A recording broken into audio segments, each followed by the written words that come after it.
1341 है। सर्विलांस का कार्य लगातार हम कर रहे हैं और व्यापक स्तर पर कर रहे हैं। जो लोग अभी हाल में यूनाइटेड किंगडम से लौटे हैं, जो 9 दिसंबर से लेकर अभी तक जो आए हों, उनके लिए ये अनिवार्य है कि वे अपनी जांच करवा लें। RT-PCR से उनकी जांच होनी है और जांच के लिए वो मेरा कोविड केंद्र ऐप के माध्यम से नज़दीक के सरकारी केंद्र का पता लगा सकते हैं, जहां जाकर वो निःशुल्क जांच करवा सकते हैं, या फिर वो अपने जिले के कोविड कमांड सेंटर या जिला चिकित्सालय या मुख्य चिकित्सा अधिकारी से भी संपर्क कर सकते हैं। लेकिन उनके लिए कोविड की जांच करवाना अनिवार्य है। इसमें आप हमारा सहयोग करिए, क्योंकि यूके में एक नया स्ट्रेन आया है कोरोना वायरस का, जो बहुत तेजी से फैलता है, और हम नहीं चाहेंगे कि हमारे प्रदेश में जब संक्रमण इतना नियंत्रित हो गया है तो फिर से उसमें किसी प्रकार के संक्रमण के बढ़ने की कोई बात आए। तो इसलिए कृपया करके अपनी जांच करवाइए। अगर जांच में आप पॉजिटिव आते हैं तो आपके लिए व्यवस्था की जाएगी, जहां पर हमारे हॉस्पिटल्स हैं वहां पर एक पृथक वार्ड में, एक अलग वार्ड में जो लोग यूके से आए हैं उनको पृथक वार्ड में रखने की व्यवस्था की जा रही है। और अगर वो संक्रमित निकलते हैं तो जो उनका जो सैंपल लिया जाएगा, उस सैंपल की जीन सीक्वेंसिंग भी करवाई जाएगी, ये पता करने के लिए कि उनमें जो सामान्य जो वायरस का स्ट्रेन है वही मौजूद है कि जो नया स्ट्रेन आया है वो मौजूद है। तो इसमें अगर मान लीजिए कि आपका अगर निगेटिव भी आता है, अगर आप यूके से लौटे हैं और आपका निगेटिव भी आता है, तो भी आपको 1 सप्ताह तक अपने घर में होम क्वारंटाइन में रहना है। तो इसका पालन करिए, इसमें हमारा सहयोग करिए। और जो लोग यूके के अलावा, यूनाइटेड किंगडम के अलावा अन्य यूरोपीय देशों से भी आए हों, उनसे भी अनुरोध है कि अगर उनमें कोई लक्षण दिखाई पड़ रहे हो अगर, तो तत्काल अपनी जांच करवा लें। संक्रमण नियंत्रित स्तर पर है, लेकिन संक्रमण समाप्त नहीं हुआ है, संक्रमण जारी है। और ऐसे में बहुत आवश्यक है कि हम सावधानी बरतते रहें। जहां भी सार्वजनिक कार्यक्रम हो रहे हों, जहां भी कोई सार्वजनिक स्थल हो, उनसे यथासंभव परहेज करिए, यथासंभव वहां न जाइए। और अगर आपको किसी कारणवश वहां जाना अनिवार्य हो, आवश्यक हो, तो अपने मुंह और नाक को ढककर रखिए, मास्क से, रुमाल से, गमछे से, दुपट्टे से। और अपने जहां भी आप जाएं तो लोगों से 2 गज से ज्यादा की दूरी रखिए, दूरी बनाइए, ताकि आप संक्रमित न हो। और अपने हाथ को जब भी अवसर लगे तो साबुन पानी से उसको बार बार अच्छे से साफ करते रहिए। और जब आप हाथ को साफ करते हैं तो कम से कम 30-40 सेकंड तक जरूर सफाई करिए, ताकि आपके हाथ पर कोई भी विषाणु न बचे। हमें इस समय विशेष ध्यान रखना है, क्योंकि ये शीतकाल है, जाड़े का समय है, और इस समय जो सांस लेने की बीमारी के लोग होते हैं उनको इस समय कठिनाई होती है।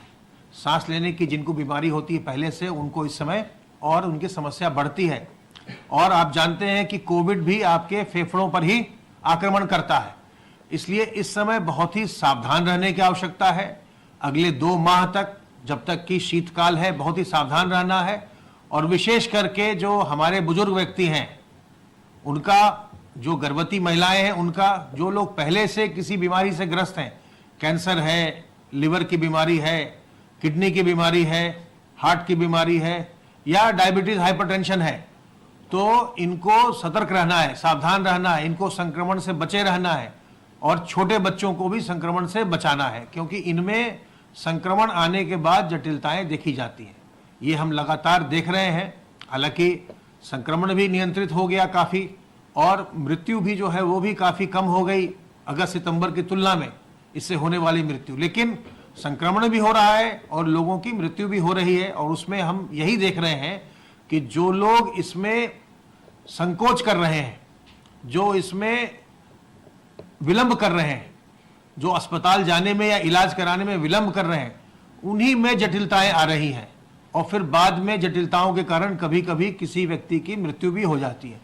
तो हमें संकोच नहीं करना है, अपने अंदर हीन भावना नहीं लानी है, इसमें कोई लज्जा की बात नहीं है।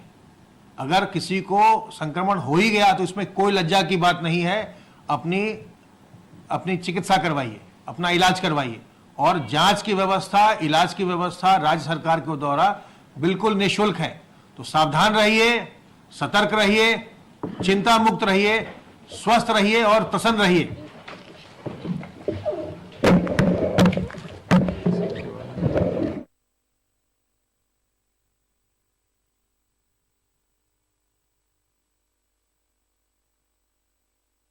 कोरोना के संक्रमण पर में कमी आ रही है और ये संख्या धीरे धीरे घट रही है, परंतु सबसे अधिक आवश्यकता है इस समय सावधान रहने की, सावधानियां बरतने की।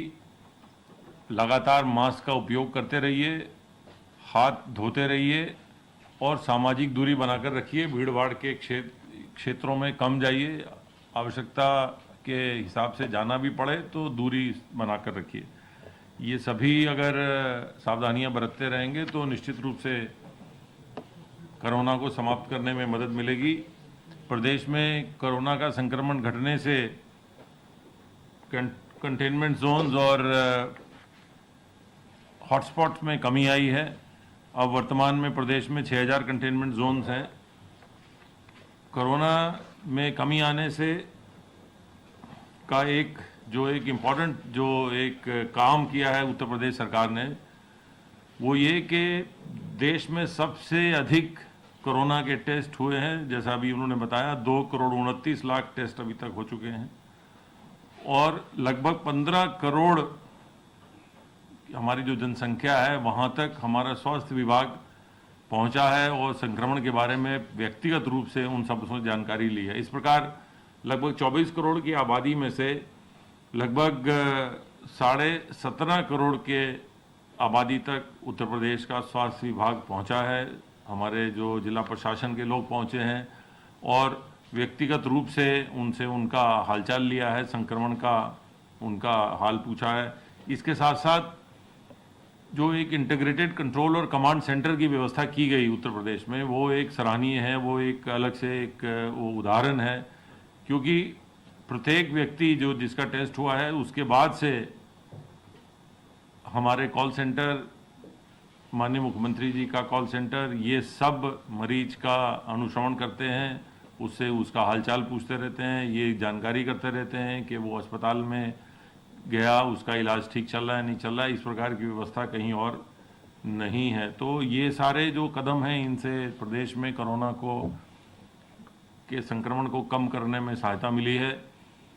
पूर्व में काफ़ी कम हो गया था। प्रदेश के एक पड़ोसी प्रदेश दिल्ली में अधिक फैलने से फिर से कोरोना का संक्रमण प्रदेश में फैला। अभी वर्तमान में सब लोगों को सावधानी बरतने की आवश्यकता है, क्योंकि अभी जैसा अभी बता रहे थे, ब्रिटेन में कोई नए तरह के कोरोना वायरस की खबर आई है। जो भी लोग ब्रिटेन से आए हैं 8 दिसंबर के बाद, 9 दिसंबर के बाद, उन सभी का कंपलसरी है कोरोना टेस्ट कराना। और जो अन्य यूरोपीय देशों से भी आए हैं उनके लिए भी ये लागू किया जा रहा है, ताकि ऐसे अगर कहीं संक्रमण से कोई विदेश से आए हैं तो उन्हें चिन्हित किया जा सके और उसे आगे फैलने से रोका जा सके। प्रदेश में औद्योगिक गतिविधियां सामान्य चल रही हैं। प्रदेश में रोजगार के अवसर बढ़ाने के लिए मिशन रोजगार चलाया जा रहा है और उसी के अंतर्गत लघु और सूक्ष्म स्तर के जो उद्योग हैं उनमें अधिक से अधिक रोजगार के अवसर पैदा हों, इसका प्रयास किया जा रहा है। क्योंकि ये देखा गया है कि लघु और सूक्ष्म उद्योगों में कम पूंजी से अधिक रोजगार के अवसर पैदा होते हैं। तो बैंकों से समन्वय करके इन लघु और सूक्ष्म उद्योगों को वित्त पोषण कराया जा रहा है। अभी तक ये वर्तमान वित्तीय वर्ष में 6,80,000 नई एमएसएमई इकाइयों को 20,780 करोड़ रुपए के ऋण बैंकों द्वारा वितरित किए गए हैं। वर्तमान वित्तीय वर्ष में यदि हम पूर्व की से चल रही एमएसएमई इकाइयों को और नई इकाइयों को दोनों का अगर मिला लें तो लगभग 11 करोड़ और 30 लाख के आसपास कुल इकाइयों को वित्त पोषण किया गया है, जो कि लगभग 31,800 करोड़ रुपए का वित्त पोषण इनको इकाइयों को किया गया है। केवल इसी से लगभग प्रदेश में 27 लाख का रोजगार पैदा हुआ है। ये लक्ष्य हमारा है कि इस वर्ष में कम से कम 20 लाख एमएसएमई इकाइयों को इस प्रकार वित्त पोषण करके उनका स्थापना कराया जाए, ताकि प्रदेश में अधिक से अधिक रोजगार के अवसर पैदा किए जाएं। आपको ये भी बताना है कि माननीय मुख्यमंत्री जी द्वारा भी इस प्रकरण में समीक्षा की जा रही है और प्रवासी मजदूर रोजगार आयोग की कल बैठक भी हुई थी, जिसमें कि विस्तृत कार्य योजना बनाई गई है। प्रत्येक जनपद की एक रोजगार की कार्य योजना बनाने के निर्देश दिए गए हैं, ताकि प्रत्येक जनपद में स्थानीय स्तर पर जो जो रोजगार के अवसर पैदा हो सकते हैं, चाहे वह सरकारी नौकरी से हों, वो स्वरोजगार से हों, कौशल प्रशिक्षण के माध्यम से हों, कौशल प्रशिक्षण करके उनको बैंकों से जोड़ने के बारे में हों, सभी के बारे में एक स्थानीय स्तर पर कार्य योजना बननी चाहिए और वो कार्य योजना बनाने का निर्देश दिया गया है। उसी कार्य योजना के अनुसार प्रदेश में अगले 3 महीने में इस वर्तमान वित्तीय वर्ष में कुल 50 लाख का रोजगार उत्पन्न किए जाएंगे, जिसमें से लगभग, जैसा मैंने आपको बताया, लगभग 27 लाख के रोजगार के अवसर पूर्व ही सृजित किए जा चुके हैं। प्रदेश सरकार किसानों के लिए क्या हित देखने के लिए कृत संकल्प है। किसानों के हित में प्रदेश सरकार द्वारा विभिन्न निर्णय लिए गए हैं। अभी कल ही माननीय प्रधानमंत्री जी के कर कमलों से प्रधानमंत्री किसान सम्मान योजना के अंतर्गत 2 करोड़ 23 लाख के आसपास 2 करोड़ 26 लाख के आसपास किसानों के खातों में 4,526 करोड़ रुपए की धनराशि कल कार्यक्रम के माध्यम से ऑनलाइन हस्तांतरित की जाएगी। इससे पहले भी ये प्रक्रिया हो चुकी है। इसको मिलाकर लगभग अभी तक 24,000 करोड़ की धनराशि पूर्व में हस्तांतरित की जा चुकी है। कल के कार्यक्रम के पश्चात ये धनराशि बढ़ के 28,709 करोड़ रुपए हो जाएगी। ये 28,709 करोड़ रुपए की धनराशि सीधे किसानों के खातों में पिछले 2 साल में भेजी गई है। प्रदेश सरकार द्वारा इसके अतिरिक्त गन्ना मूल्य पे बहुत जोर दिया जा रहा है और पिछले 3.5 वर्षों में लगभग 1,12,000 करोड़ का गन्ना मूल्य किसानों के खातों में सीधे भेजा गया है। प्रदेश सरकार किसानों को न्यूनतम समर्थन मूल्य दिलाने के लिए कृत संकल्प है तथा इस संबंध में तेजी से प्रयास किए जा रहे हैं। वर्तमान वित्तीय वर्ष में अभी तक लगभग 436 लाख क्विंटल धान खरीदा जा चुका है, जो कि पिछले साल इसी अवधि के दौरान खरीदे गए धान से लगभग 1.5 गुना से भी अधिक है। और ये भी आपको अवगत कराना है कि प्रदेश सरकार ने पिछले 3.5 वर्षों में गेहूं और धान काफ़ी अधिक मात्रा में खरीदा है। लगभग 180 लाख टन जो है गेहूं खरीदा है और 172 धान खरीदा है। और दोनों धान और गेहूं को मिला के लगभग 60,000 करोड़ रुपए के धान और गेहूं की खरीद की गई है पिछले 3.5 वर्षों में। उत्तर प्रदेश सरकार का जैसे ही गठन हुआ था 36,000 करोड़ रुपए के 86 लाख किसानों के ऋण माफ़ किए गए थे। इसी प्रकार 20 चीनी मिलों का आधुनिकीकरण करके उन्हें चलाया जा रहा है, जिससे कि किसानों को उनके गन्ना मूल्य का भुगतान सुनिश्चित हो सके। ये चीनी मिलें जो हैं वायबिलिटी के हिसाब से बेहतर चल सकें। प्रदेश सरकार द्वारा मक्का भी खरीदा जा रहा है और कल के कार्यक्रम में माननीय प्रधानमंत्री जी द्वारा प्रदेश के कुछ किसानों से भी वार्ता की जाएगी और किसानों के संबंध में सरकार जो विशेष कदम उठा रही है उसमें जैसा मैंने बताया ये न्यूनतम समर्थन मूल्य की योजना को तेजी से चलाया जा रहा है, इसे समाप्त नहीं किया जा रहा है। मंडी शुल्क कम कर दिया गया है ताकि मंडी के अंदर यदि किसान अपनी फसल बेचता है तो उसे कम शुल्क देना पड़े। मंडी के परिसर के बाहर किसान किसी को भी अपनी फसल बेचने के लिए स्वतंत्र है, लेकिन सरकार द्वारा अधिक से अधिक धान और गेहूं क्रय केंद्र गांव-गांव में लगाए जा रहे हैं, लगाए जाएंगे। अभी भी इस समय भी लगभग 4,300 धान क्रय केंद्र काम कर रहे हैं, जिन्हें बढ़ाने के भी निर्देश दिए गए हैं। गेहूं खरीद के समय लगभग 5,500 क्रय केंद्र गेहूं के कार्य कर रहे थे। तो ये इस प्रकार से सुनिश्चित किया जाएगा कि किसी भी किसान को उसको प्रत्येक किसान को न्यूनतम समर्थन मूल्य प्राप्त हो और उसके लिए सरकार विशेष प्रयास करेगी। धन्यवाद।